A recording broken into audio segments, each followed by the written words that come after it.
Allin p'unchay kunan astawan yacharikusun.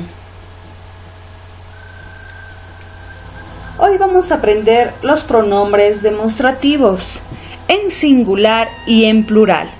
Los pronombres demostrativos son aquellos que nos indican la distancia en el cual se encuentran los objetos. En este caso vamos a ver cuáles son esos pronombres demostrativos.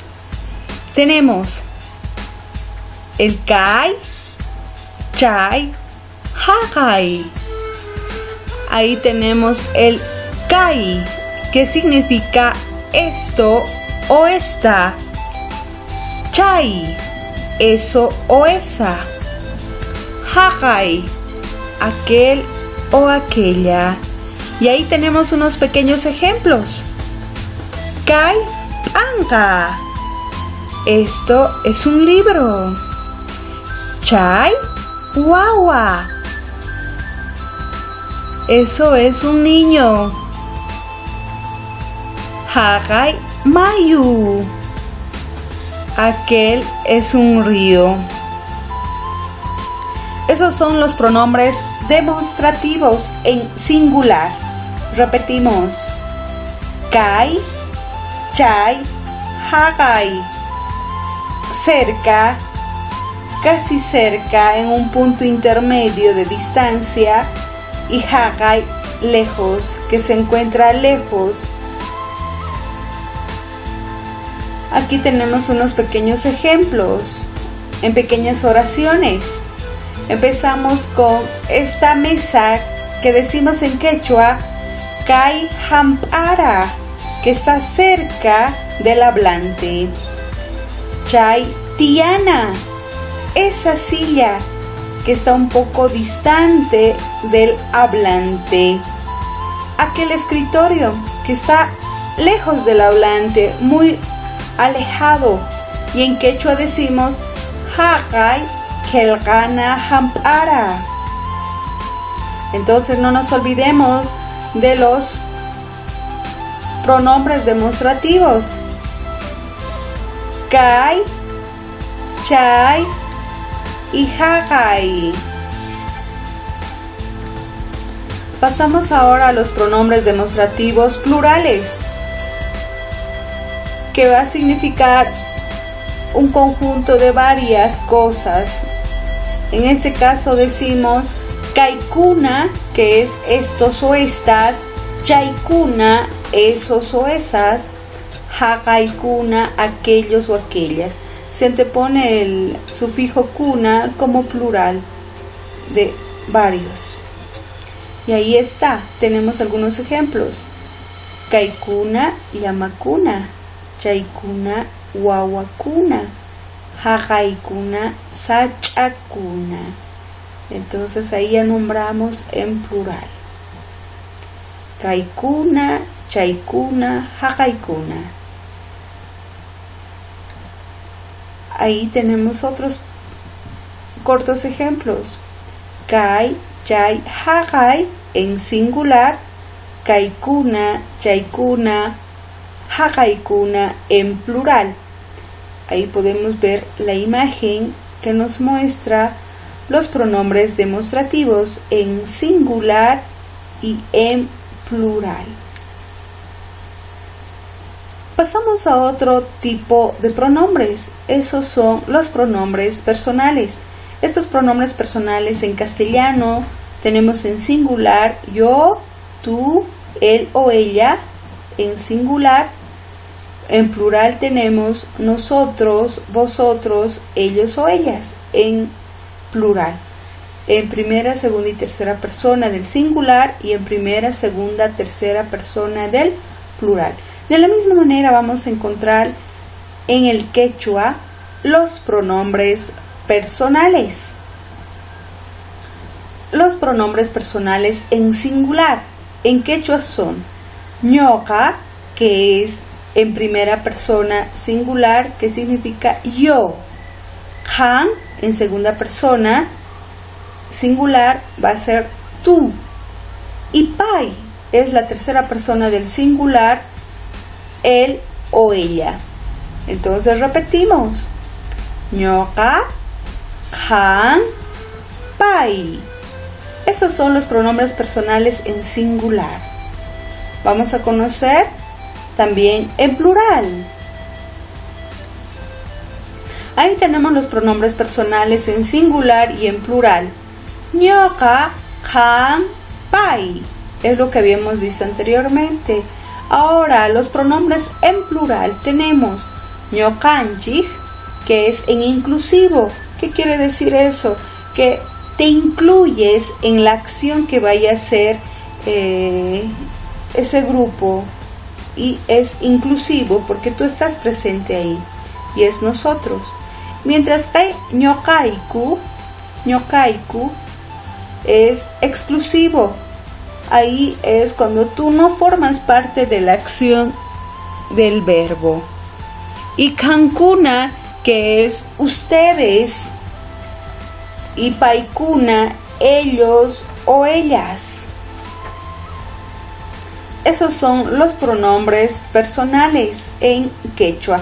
Repetimos todo en uno. Ñoqa, kan, pai, ñoqanchik, ñoqaiku, kankuna, paikuna. Esos son los pronombres personales. Ahora también conoceremos los pronombres interrogativos. Los pronombres interrogativos son aquellos con los que podemos formular preguntas, y entre ellos están en el castellano cuánto, qué, dónde, cuándo, cuáles, cuántos, cómo, cuál. De igual manera en el quechua vamos a conocer cada uno de ellos, que nos sirve como pregunta. Ahí está. Tapuicuna. Por ejemplo, tenemos el pi, que significa quién. El ima, que significa qué. Mai, ¿dónde?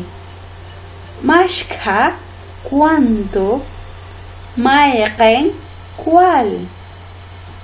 Haikaj, maikaj, ¿cuándo? Podemos utilizar cualquiera de las dos. Y ahí tenemos ya con precisos ejemplos cuándo utilizar los pronombres interrogativos. Ahí tenemos con pi, pitaj, y matapis nisunki, que significa ¿quién te ha dicho algo? Piwantaj, maqanakusqa, ¿con quién se había peleado? Ahí está con el pi, que se refiere a quién o con quién, utilizando el pitaj y el piwantaj. También tenemos el ima, que nos sirve para formular la acción de qué cosas o qué acciones se refieren específicamente. Ahí está imata hagay, que es aquello. Imapita hagay sarata halchanki, ¿en qué guardarás aquel maíz? Ahí utilizamos el imata o el imapita, que o en qué. Luego tenemos el mai, que significa dónde, que tiene un carácter dubitativo, dónde, en qué lugar se va a referir, ¿no? Y ahí tenemos el maitaj mamaiki, ¿dónde está tu madre? Maipitaj tataiki tiaku, ¿en dónde vive tu padre? Y ahí utilizamos el maitaj o el maipitaj, las terminaciones taj y pitaj, ¿no? Eso nos van a ayudar a determinar, a utilizar los pronombres interrogativos, pi, ima y mai, colocando los sufijos ta, el ta y el pitaj, y eso nos va a ayudar a delimitar también las preguntas. Tenemos también el mashka, que es cuánto, que se refiere a esto más a la cantidad, ¿no? Cuánto. Y como ejemplos tenemos el mashkataj hamunqanku, ¿cuántos vendrán? Mashkapitaj chay aicha, ¿en cuánto está esa carne? ¿No? Entonces tenemos cuántos o en cuánto, ¿no? Mashkataj o mashkapitaj. Maiquen, ¿cuál? Es también con carácter dubitativo porque se refiere a la persona, animal o cosa, ¿no? ¿Cuál es? ¿Cuál? Y tenemos el Maiqentaj mamaiki, ¿cuál es tu madre? Maiqenwantaj chakra pillankanga, ¿con cuál trabajará en la chakra? Y esas también van a ser las terminaciones taj y wantaj. Maiqentaj, maiqenwantaj, ¿cuál o con cuál? Tenemos por último ya sea el haikaj o el maikaj, que significan cuándo, que se refiere al tiempo, cuándo se va a realizar esa acción. Haikajtaj hu watatawan juntanga, ¿cuándo cumplirá un año más? Haikaj kamantaj muchunga, ¿hasta cuándo sufrirá? Mairaka yankan, Maira trabaja. Entonces ya ahí se utiliza como un verbo expreso. Esas son los pronombres interrogativos. No olvides ponerlo en práctica, utilizar los pronombres demostrativos, los pronombres personales y los pronombres interrogativos. Espero que les haya servido y será hasta otra oportunidad. Pachi Tinkunakama.